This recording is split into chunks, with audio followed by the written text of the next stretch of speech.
warahmatullahi wabarakatuh. Perkenalkan, nama saya Ridwan Lutfi Pamungkas dengan NIM B100200191.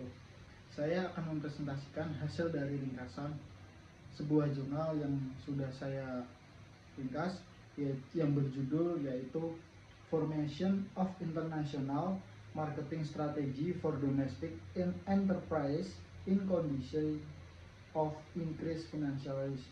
Untuk mempersingkat waktu, langsung memasuki ke bagian ringkasan. Jurnal ini saya ringkas, yaitu jurnal yang membahas tentang proses pembentukan strategi pemasaran internasional untuk perusahaan domestik di tengah resiko keuangan yang meningkat. Khusus untuk penelitian ini, yaitu menekankan pentingnya perencanaan strategis dan analisis pasar untuk menghadapi kompleksitas pasar internasional.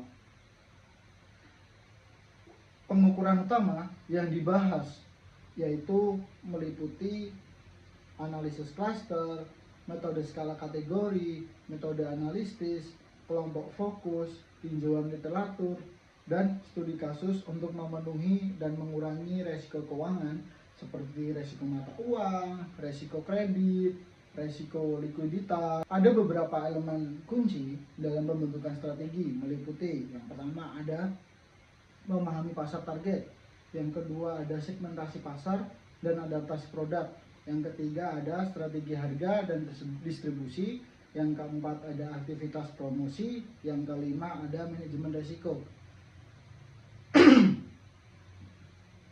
Pengertian dari memahami pasar target sendiri yaitu menganalisis faktor budaya, ekonomi, dan regulasi pasar asing.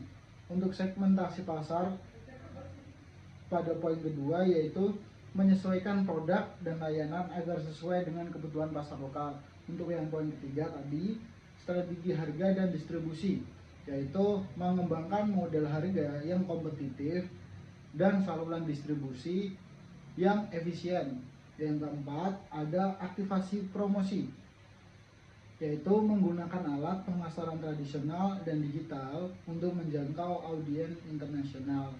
Untuk manajemen risiko sendiri yaitu mengidentifikasi dan mengelola risiko keuangan melalui strategi lindung nilai, asuransi, risiko kredit, dan menjaga likuiditas agar tetap stabil. Dengan penerapkan beberapa strategi yang sudah saya sebutkan di atas, ada apa saja tadi? Ada 5 ya. Ada memahami pasar target, segmentasi pasar dan adaptasi produk, ada strategi harga dan distribusi, ada aktivitas promosi, dan yang terakhir ada manajemen risiko. Perusahaan domestik dapat meningkatkan daya saing, memperluas pangsa pasar, dan mencapai pertumbuhan yang berkelanjutan di pasar global maupun pasar internasional. Untuk artikel ini memberikan rekomendasi dan panduan praktis untuk membantu bisnis berhasil menghadapi tantangan dan peluang dalam pemasaran internasional. Itu juga termasuk salah satu kenapa saya memilih dan mengambil artikel tersebut. Untuk slide selanjutnya yaitu kita memasuki slide ketiga. Kita akan membahas tentang problem statement atau research gap, yaitu tentang bagaimana perusahaan domestik dapat mengembangkan dan menerapkan strategi pemasaran internasional yang efektif di tengah risiko keuangan yang meningkat. Yang saya sebutkan tadi termasuk salah satu kekurangan ya, karena pada penelitian sebelumnya belum banyak juga yang mengeksplorasi metode untuk menghadapi tantangan seperti fluktuasi mata uang, risiko kredit, dan ketidakpastian ekonomi global. Untuk jurnal ini sendiri berusaha mengisi celah tersebut dengan menawarkan analisis baru dan strategi praktis untuk membantu perusahaan mengelola risiko keuangan saat memasuki pasar internasional. Untuk selanjutnya kita akan memasuki di slide keempat, yaitu kita akan membahas tentang hipotesis. Strategi pemasaran internasional yang efektif untuk perusahaan domestik dapat dikembangkan dengan mempertimbangkan risiko keuangan yang meningkat seperti fluktuasi mata uang, risiko kredit, dan ketidakpastian ekonomi global.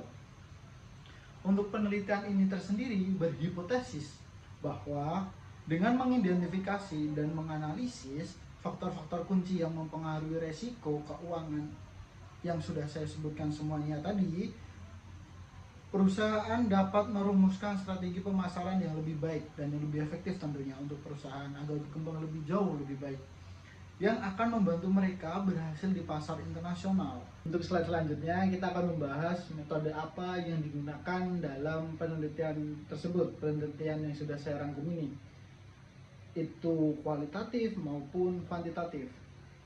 Jenis penelitian yang digunakan dalam jurnal adalah kuantitatif.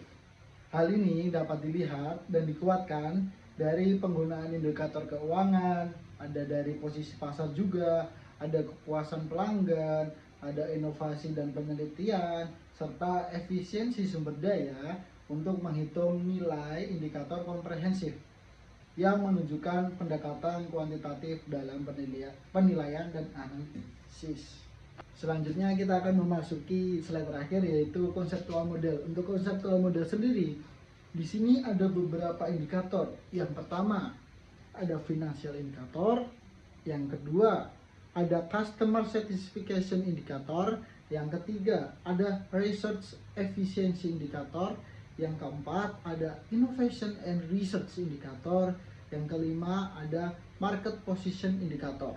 Kelima indikator tersebut mengarah pada group of indicator influencing the financial risk on international marketing activities and the performance of enterprises, seperti yang judul yang kita ambil tadi tentang jurnal tersebut. Terima kasih atas perhatiannya. Mohon maaf apabila ada salah kata. Wassalamualaikum warahmatullahi wabarakatuh.